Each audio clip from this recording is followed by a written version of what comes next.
Hello everyone, I'm Santier, and welcome to another video in my Sharing My Internal Monologue series where I talk about something that's been on my mind.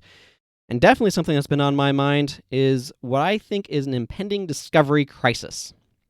So let's explain first what discovery is in the context in which I am using it. So this revolves around principally online media content creation. What I'm doing now, for example, with creating this YouTube video that you are watching, but also like artists, musicians, anybody who's trying to get noticed online. It applies to real life too, but the parameters there are a bit different just because of the way physical space works as opposed to internet space. But discovery is basically the process by which an audience member or a viewer or a consumer or whatever you want to call them is able to discover someone's work, someone's content. So there are different ways in which this happens. Search algorithms, for example. A big one is recommendation algorithms. So, for example, YouTube will recommend videos. Over there, this hand. This is not reversed, so it's all confusing sometimes. Usually, at the time of this recording, there's going to be recommendations like over here. There's like the homepage, all sorts of different spots. If you just go to youtube.com, there'll be a bunch of recommendations there. The algorithms for those are part of a discovery process. If you go to Twitch.tv, for example, there'll be, because I do streaming as well, so it's on my mind there, there'll be recommendations and things to show you various channels that exist there. If you go to an art website like ArtStation or DeviantArt, I haven't actually been to ArtStation, but these sites will give you recommendations, algorithms on like Spotify and Pandora or whatever, however they choose what next things to show to you.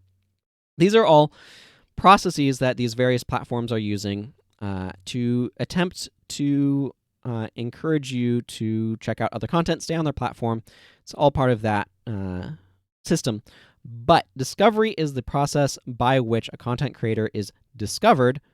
Steam also has stuff with this, right? They have the discovery queues very explicitly about this. Right? Random things floating around my mind because that's how it works. This is a stream of consciousness.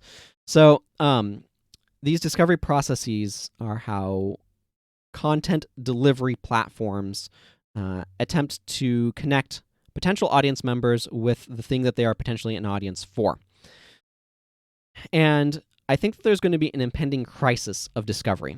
What happens basically is as saturation increases, niches narrow, it becomes harder and harder for people to find stuff that's not really big, not the most popular thing, because, of course, platforms are encouraged to focus people on the thing that's popular because it's popular. Hopefully the popular stuff is also good quality, but that's not necessarily 100% the case. It's not necessarily always going to have, it has broad enough appeal to become largely popular, but it's complicated is basically what I'm saying. But this whole discovery process becomes more and more difficult the more people are trying to do a thing in a particular area. And just the more people there are, the more saturated the market is, the harder it is to find any given individual creator if they're, relatively small. But you need ways to be able to get people getting large enough in these spaces. And I think that there's a big enough audience out there that's interested in the stuff that I'm doing, but getting connected to them is the challenging part. This is very related to marketing, by the way. Marketing is an angle of discovery. It is the traditional way of enacting discovery, where the person making the thing puts out an advertisement of saying, hey, I've made a thing. Please come acquire my thing, consumer. But its discovery is feels a little bit broader because of the process of algorithms kind of intervening in between. Because I do marketing, I make a title, I make a thumbnail, which you can't see right now because you're watching the video. Hello. But there's a thumbnail that you looked at that you're like, that thumbnail is doesn't turn me away, or at least is interesting, or whatever. Those are aspects of marketing, but I don't have a choice about where my marketing is shown because it's controlled by an algorithm. So, impending discovery crisis. Why do I use that particular phrase? Well, this is because I think that there's going to be an economic shift in the future. As automation and AI increase and displace jobs in many, many fields, retail, etc. Andrew Yang has talked extensively about this, and I am very much so convinced of his position that robotics, for example, robotic truck drivers is a big one, but also just taxi services. Like, what's going to happen to Uber drivers when Uber replaces them with robots, for example? That is coming. It's not here right now, but it's coming. What happens when AI automates away a bunch of very repetitive jobs? What happens when the robots come for all of these jobs? What are people going to do? Well, a big area is content creation. Now, robots can do content creation. AI can do content creation. You can get some very interesting stuff with that. You can get some interesting areas with creativity, but creativity is a very expansive field.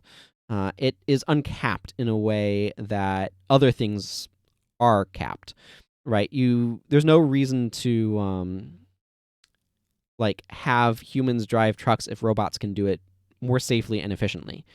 There's no need for it, except, I mean, we have the jobs argument, right?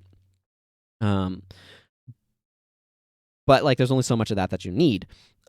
Whereas there's no reason for another person to not enter a creative field. To what are they passionate about creating? Do they like to make music? Do they like to write stories? Do they like to make video games? Do they like to produce art? Do they like to create videos? Do they like to tell jokes? There's all sorts of different creative endeavors that we can enter into online and participate online.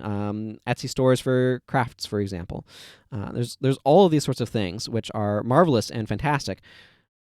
And I think is a direction that more and more work, as it is going to be, will shift towards, as fewer and fewer people are needed for other types of jobs, as fewer and fewer people are needed for the stuff that keeps society working. We can begin to engage in the arts and then try to monetize our engagement in the arts, because we still need to get money to farmers for food and so on and so forth. And we need to pay for our internet access and all these sorts of things. So I think what's going to happen is more and more people are going to try to be YouTubers and streamers and publish prints and do art subscription things with through Patreon and other platforms that can provide for that, and so on and so forth.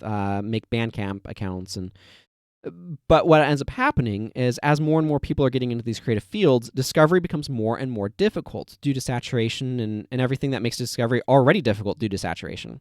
And it's only going to grow more and more difficult, especially as people's livelihoods begin to try to rely more and more heavily on these fields, as work that's able to be replaced with AI means that we just need fewer workers in other fields, and therefore more people are free to make art, but also have to figure out how to survive. So I think there's going to be a crisis of discovery. I think this is something that we're going to have to figure out how to solve, how to get audiences connected with creators. And I think the goal is to, instead of having super huge creators, I mean, they're still going to exist, but instead of focusing on trying to make a bunch of super huge creators, try to make a bunch of smaller, sustainable level creators. And how can we incentivize that? How can we grow smaller creators large enough to be able to sustain themselves? And that's what's important when the economy, I think, is going to shift more and more that direction. I mean, this is a lot of speculation. Anything about the future always is. But that's why I think there's going to be an impending discovery crisis, because discovery is difficult already as it is. And I think as time goes on, more and more people are going to be encouraged to move into fields that need discovery. And how are we going to support that as a society? How are the tech industry that is really at the heart of discovery, how are they going to address it? How are they going to try to figure out how to solve these problems in order to be able to make as many people stably successful as possible? And it's going to be a huge challenge. And it's going to be something that I think we're going to need to address sometime in the next, 10, 15 years probably. I don't know. Who knows what timeframes are going to be? Who knows what's going to happen in the future? But anyway, this is something that I expect to happen. And on that note, thank you very much for watching. You can support me at patreon.com/Santier. And until next time, everyone, take care. Goodbye.